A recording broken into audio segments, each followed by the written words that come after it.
प्रिय विद्यार्थियों, आज हम पढ़ रहे हैं महाराणा कुंभा का मालवा और गुजरात राज्य के साथ संबंध, जिसमें हम पहले पढ़ेंगे महाराणा कुंभा का मालवा के साथ संबंध और उसके बाद पढ़ेंगे मालवा के बाद गुजरात राज्य के साथ संबंध। कुंभा की प्रसारवादी नीति के कारण मालवा और गुजरात से संघर्ष अवश्य संभावित थे। वैसे गुजरात और मालवा राज्य के स्वतंत्र अस्तित्व के बाद से ही एक त्रिकोणात्मक संघर्ष इन राज्यों में बराबर चल रहा था। किस किस के त्रिकोणात्मक संघर्ष, जिसमें एक कुंभा का राज्य मेवाड़ राज्य, दूसरा मालवा और तीसरा गुजरात का राज्य। मालवा के लिए एक शक्तिशाली मेवाड़ सबसे बड़ा खतरा था और मेवाड़ और मालवा के संघर्ष के और भी कई कारण थे। इनमें मूल कारण था दिल्ली सल्तनत की कमजोरी थी। फलतः प्रांतीय शक्तियों को अपनी स्वतंत्र सत्ता का विकास करने की चिंता थी। मेवाड़ और मालवा दोनों ही ऐसे राज्य थे और जब दोनों की सीमाएं आपस में मिलती तो संघर्ष अनिवार्य हो जाता था। यानी संघर्ष का कारण क्या था?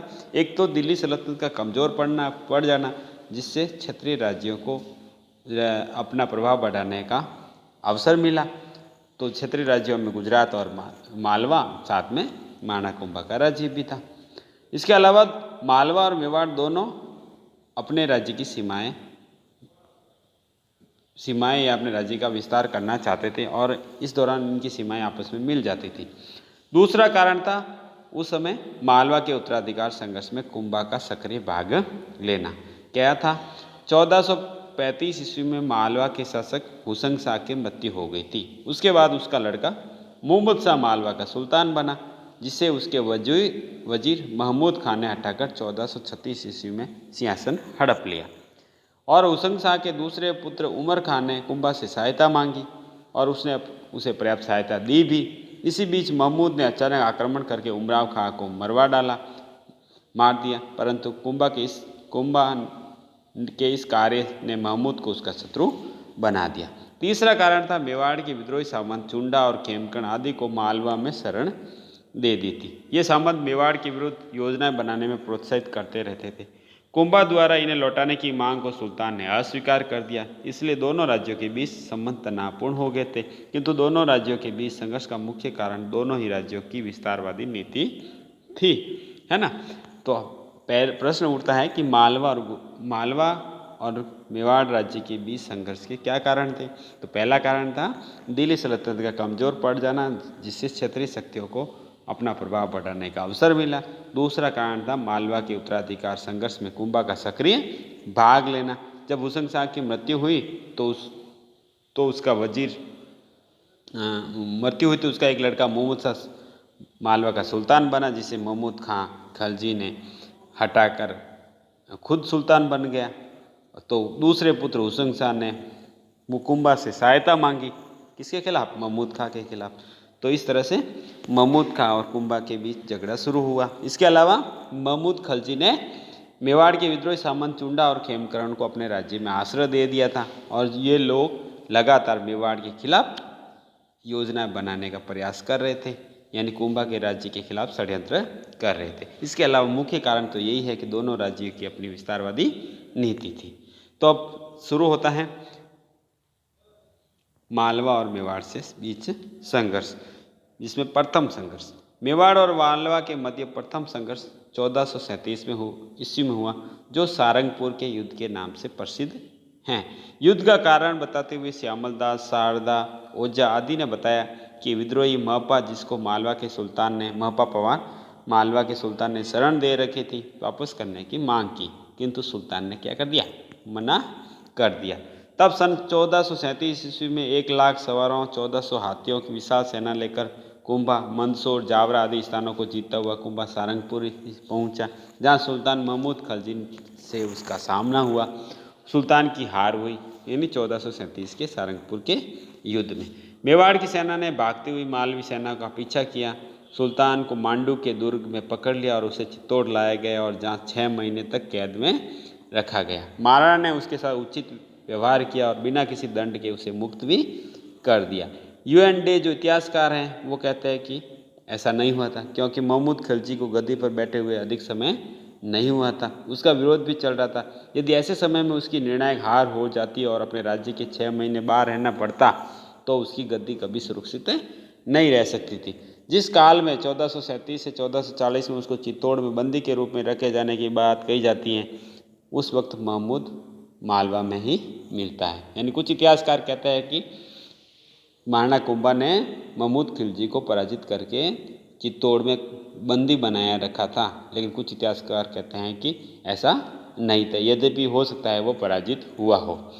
उसकी कभी भी 6 महीने की अनुपस्थिति मालवा में नहीं मिलती। इस काल में वह या तो अपने विरुद्ध होने वाले विद्रोह को दमन में लगा हुआ था या गुजरात के सुल्तान अहमद शाह का आक्रमण का सामना कर रहा था। इतिहासकार डे ये भी कहते हैं कि राजपूत चारण महमूद खलजी प्रथम और द्वितीय में भेद नहीं कर सके। राणा सांगा के समय महमूद खलजी द्वितीय को बंदी बनाया गया था, यानी दोनों के नाम की समानता होने से उसको प्रथम मान लिया और कुंभा के काल का होने से उसका नाम जोड़ दिया। डे को तो इस बात का भी आश्चर्य है कि बिना किसी तरह का मुआवजा दिए उसे छोड़ दिया। यानी जो सारंगपुर के युद्ध में महमूद खिलजी पराजित हुआ और उसके जो 6 महीने कैद में रखने की जो बात हो रही है, दरअसल वह महाराणा सांगा के समय का महमूद खिलजी द्वितीय था, जिसे महाराणा सांगा ने पराजित करके चित्तौड़ के दुर्ग में रखा था बंदी बनाकर। तो इतिहासकार महमूद खिलजी प्रथम और महमूद खिलजी द्वितीय में भेद नहीं कर सके, इसलिए वो बात कहते हैं कि कुंभा ने ऐसा किया था। वास्तव में महाराणा सांगा ने महमूद खिलजी द्वितीय को अपनी कैद में रखा था। डे का यह मानना है कि 1437 से लेकर 1440 के ईस्वी के बीच सारंगपुर का कोई युद्ध हुआ ही नहीं, उपयुक्त नहीं लगता। शिलालेखों में यह भी स्पष्ट होता है कि यह संघर्ष हुआ था, कारण संभवतः दूसरे रहे हो। मालवा के शासक हुसंग शाह के बाद महमूद खलजी ने मालवा को हस्तगत कर लिया था। उसके पुत्र मसूद खान ने गुजरात के शासक अहमद शाह से अपना पैतृक राज्य प्राप्त करने के लिए सहायता मांगी और हुसंग शाह का दूसरा पुत्र उमरा खां ने कुंभा से राज्य प्राप्त करने के लिए मदद चाहिए। इस तरह से ये कहानी आगे बढ़ती है। सारंगपुर के युद्ध में जिसमें महमूद खिलजी पराजित हुआ था महाराणा कुंभा के खिलाफ, इस युद्ध का बदला लेने के लिए मेवाड़ पर महमूद खिलजी ने 5 बार आक्रमण किए। महमूद की इस आक्रमण की श्रृंखला में प्रथम आक्रमण 1442-43 ईस्वी में होता है। वास्तव में सुल्तान ने यह समय काफ़ी उपयुक्त चुना, क्योंकि इस समय महाराणा बूंदी की ओर व्यस्त था। उधर महमूद खिलजी सारंगपुर से नवंबर 1442 ईस्वी को रवाना होकर केलवाड़ा पहुंचा और कुंभलगढ़ लेने का प्रयास किया। ऐसा प्रतीत होता है कि उसने मंदिरों को नष्ट किया। इस अभियान के बारे में सुनकर कुंभा भी चित्तौड़ लौट आया और मालवा यहाँ तक कि मांडू के आसपास अपनी सेनाएं भेज दी। अतः सुल्तान महमूद चित्तौड़ की ओर आया और अपने पिता और ताज खां को मालवा की रक्षा के लिए कहा, किंतु चित्तौड़ में उसकी कोई सफलता नहीं मिली और जैसा कि फरिश्ता ने लिखा, अगले वर्ष चित्तौड़ दुर्ग विजय करने के लिए आने की घोषणा कर वो वहाँ से अपनी राजधानी की ओर लौट गए। परंतु इसके विपरीत राजस्थानी साधनों से ये स्पष्ट होता है कि सुल्तान असफल होकर लौट गया। ओझा ने यह मत प्रकट किया है कि फरिश्ता के कथन में भी ये झलकता है कि सुल्तान को निराश होकर लौटना पड़ा, क्योंकि अपनी विजय के गीत गाना और साथ ही 1 साल बाद आने का विचार कर बिना सताए मांडू लौट जाना, ये सब बातें स्पष्ट बता देती है कि सुल्तान को हार का सामना करना पड़ा। यानी 1442-43 ईस्वी में महमूद खिलजी ने चित्तौड़ पर आक्रमण किया, लेकिन उसे हार का सामना करना पड़ा और पुनः अपने राज्य में लौटना पड़ा। इसके अलावा भी उसने समय समय पर आक्रमण किया। ऐसे ही आक्रमण नवंबर 1443 को मालवा के सुल्तान ने गागरोन पर भी किया। गागरोन खिची चौहानों के अधिकार में था। मालवा और हड़ौती के मध्य होने से मेवाड़ और मालवा के लिए इसका बड़ा महत्व था। अतः खलजी ने आगे बढ़ते हुए 1444 ईस्वी में इस दुर्ग को घेर लिया। राजपूतों ने भी दुर्ग की रक्षा के लिए बहुत प्रयास किए, किंतु 7 दिन के संघर्ष के बाद सेनापति दाहिर की मृत्यु हो जाने से राजपूतों का मनोबल गिर गया। तब गागरोन पर खलजी का अधिकार हो गया। वहाँ गयासुद्दीन को नियुक्त किया गया। यद्यपि गागरोन मेवाड़ का हिस्सा नहीं था, तथापि डे का मानना है कि इसका मालवा के हाथ में चला जाना मेवाड़ की सुरक्षा के लिए खतरा था। इसको आधार बनाकर हड़ौती और पूर्वी मेवाड़ की सीमाओं पर आक्रमण करना खलजी के लिए अधिक आसान हो गया। महमूद खलजी का उद्देश्य मांडलगढ़ को अपने अधिकार में करना था और गागरोन की सफलता ने उनको मांडलगढ़ पर आक्रमण करने के लिए प्रोत्साहित किया। कुंभा ने इसकी रक्षा का पूर्ण प्रबंध कर रखा था और 3 दिन के कड़े संघर्ष के बाद खलजी को करारी हार का सामना करना पड़ा। किंतु फरिश्ता आदि इस बारे में वर्णन किया कि राजपूतों को जब असफलता मिली तो बहुत सा धन देकर महमूद से संधि की। महाशय मोहम्मद शाही में लिखा कि चूंकि गर्मी आ चुकी थी और वर्षा ऋतु करीब थी, तब महमूद ने लौटना ही उपयुक्त समझा। उसने यह भी घोषणा की कि उसने कुंभा को अपनी विजय समझकर गर्व करेगा, किंतु यह अगले वर्ष फिर आएगा। डे इस युद्ध में मालवा के सुल्तान की विजय नहीं मानता, परंतु उसका यह भी मानना है कि कुंभा को कोई भी निर्णायक विजय नहीं मिली। किंतु श्यामल दास ओझा और शारदा का मत है कि जिस तरह से फारसी इतिहासकारों ने यहाँ डेरा उठाने का विवरण दिया, उससे उसकी ये स्पष्ट होती है कि उनकी हार हुई थी। यानी जब 1443 ईस्वी में महमूद खिलजी ने गागरोन पर अधिकार कर लिया, जो गागरोन के खिची चौहान राजा थे, जो पहले मेवाड़ के कुंभा के अधीन थे, अब किनके अधीन चले गए? महमूद खिलजी के अधीन चले गए, जो मालवा के सुल्तान थे। जैसे ही गागरोन पर अधिकार हुआ तो महमूद खिलजी ने मांडलगढ़ पर अधिकार करने का प्रयास किया। मांडलगढ़ पर प्रयास अधिकार को लेकर उसको विजय नहीं हुई, यानी उनको हार का सामना करना पड़ा। अब मांडलगढ़ पर दूसरा घेरा महमूद खिलजी का। अक्टूबर 11, 1446 को महमूद खिलजी मांडलगढ़ अभियान के लिए रवाना हुआ। रणथंभौर पहुंचकर उसने वहाँ के प्रशासकों में परिवर्तन किया और दुर्ग की रक्षा का पूरा प्रबंध किया। अपनी सेना के एक वर्ग को हड़ौती की तरफ भेजा और स्वयं मांडलगढ़ की ओर गया, किंतु इस बार भी उसको कोई सफलता नहीं मिली, बल्कि हार का सामना करना पड़ा। हार का सामना करना पड़ा। और उसके बाद महमूद खिलजी ने 1455 में अजमेर और मांडलगढ़ पर अभियान किया। पहले की हार का बदला लेने के लिए अगले ही वर्ष 1455 ईस्वी में सुल्तान ने कुंभा के विरुद्ध और अभियान किया। मंदसौर पहुंचने पर अपने पुत्र गयासुद्दीन को रणथंभौर की और भेजा। स्वयं सुल्तान ने जाइन का दुर्ग जीत लिया। इस विजय के पश्चात सुल्तान अजमेर की ओर रवाना हुआ, जैसा कि महासर मोहम्मद में लिखा है। अजमेर के निवासियों द्वारा सुल्तान से सहायता की याचना करने पर वह उधर गया। तब गुजरात अजमेर कुंभा के पास में था और उसके प्रतिनिधि के रूप में राजा गजदर सिंह वहाँ की प्रशासनिक व्यवस्था देख रहा था। सुल्तान की यहाँ विजय हुई और सैफ खां को वहाँ का सूबेदार बनाकर वह स्वयं मांडलगढ़ की ओर गया, परंतु इस बार भी उसको असफलता का सामना करना पड़ा। यूँ तब से उसे हार कर मांडू ही लौटना पड़ा। इस प्रकार निरंतर असफलता के कारण मालवा ने गुजरात के साथ मिलकर आक्रमण करने की सोची। जब महमूद खिलजी को लगा कि अब हम अकेले से कुंभा के राज्य पर अधिकार नहीं कर सकते, क्योंकि कई अभियानों से स्पष्ट हो गया था कि कुंभा का बड़ा राज्य है और हम उसको पराजित अकेले नहीं कर सकते। तो उसने गुजरात के राज्य के साथ समझौता करने का निश्चय किया। चंपानेर में एक समझौता हुआ, जिसमें दोनों मिलकर मेवाड़ से विभिन्न दिशाओं में आक्रमण करें और जीते हुए भाग को आपस में बांट लें। चंपानेर में संधि हुई थी। किस बीच में? मेवाड़ राज्य के जीतने को लेकर। मेवाड़ राज्य को जीतने को लेकर, जिसमें गुजरात के सुल्तान और मालवा के सुल्तान ने कहा कि हम मेवाड़ राज्य को विभिन्न दिशाओं से आक्रमण करेंगे और जीते हुए भाग को आपस में बांट लेंगे।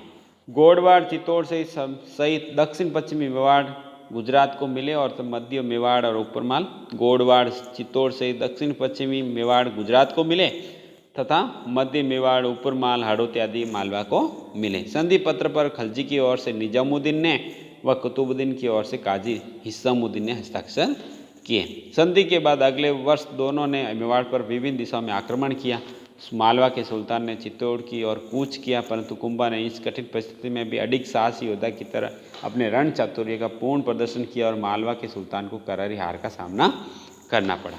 मालवा के सुल्तान ने 1459 में कुंभलगढ़ लेने का असफल प्रयास किया। इसी प्रकार 1467 में एक बार और सुल्तान जावर तक पहुंचा, परंतु इस बार भी कुंभा ने उसको यहाँ से जाने का बाध्य कर दिया। वास्तव में 1459 ईस्वी के पश्चात ही सुल्तान का मेवाड़ में दबाव कम हो गया, इसलिए 1467 ईस्वी में वह जावर तक पहुंचा और तब उसके आसीना से खदेड़ दिया गया था। अब है मेवाड़ का गुजरात राज्य के साथ संबंध। यानी मालवा के राज्य के साथ हमने देख लिया कि मालवा का सुल्तान मेवाड़ राज्य पर अधिकार नहीं कर सका। अब मालवा के बाद मेवाड़ का गुजरात राज्य के साथ संबंध। मालवा की तरह ही कुंभा का गुजरात से भी संघर्ष होता था। नागौर प्रश्न ने दोनों को आमने सामने ला खड़ा कर दिया था।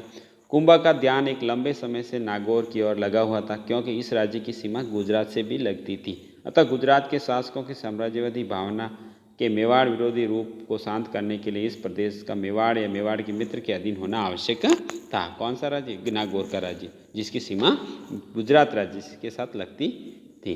भाग्यवश कुंभा को नागौर में अपना प्रभाव स्थापित करने का एक अच्छा अवसर भी प्राप्त हुआ। नागौर के तत्कालीन शासक फिरोज खां की मृत्यु हो गई तो उसके छोटे पुत्र मुजाहिद खां द्वारा नागौर पर अधिकार करने पर बड़े लड़के शम्स खां ने नागौर प्राप्त करने के लिए कुंभा से सहायता मांगी। किसके खिलाफ? मुजाहिद खां के खिलाफ शम्स खां ने कुंभा से सहायता मांगी।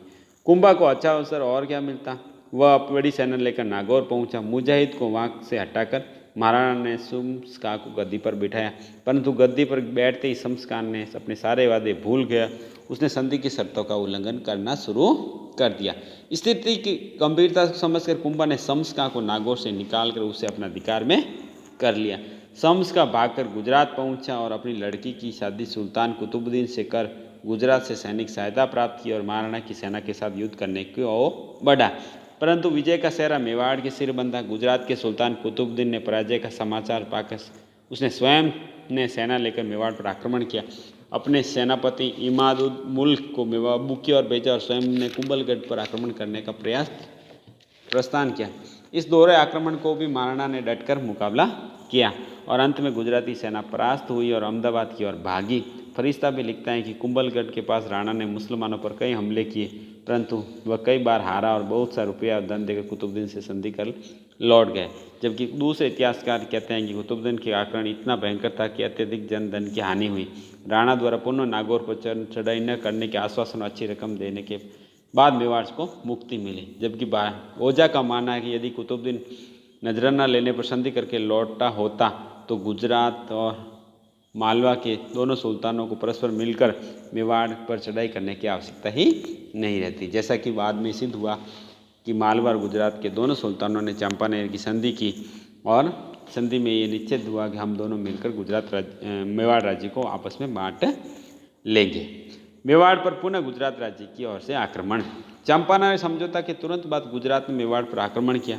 मीराते सिकंदरी के अनुसार सुल्तान कुतुब शाह जब सिरोही की ओर आया तब राजपूत सेना ने युद्ध किया। उसके बाद कुतुब शाह आगे बढ़ा और अच्छी रकम मिल जाने के कारण वापस गुजरात गया।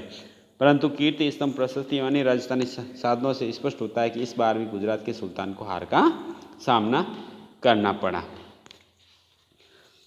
तो इस प्रकार हम ये देखते हैं कि खिलजी की तरफ से महमूद खिलजी जो मालवा के सुल्तान थे, तरफ से भी अनेक आक्रमण मेवाड़ पर किया, लेकिन प्रत्येक बार उसे हार का सामना करना पड़ा।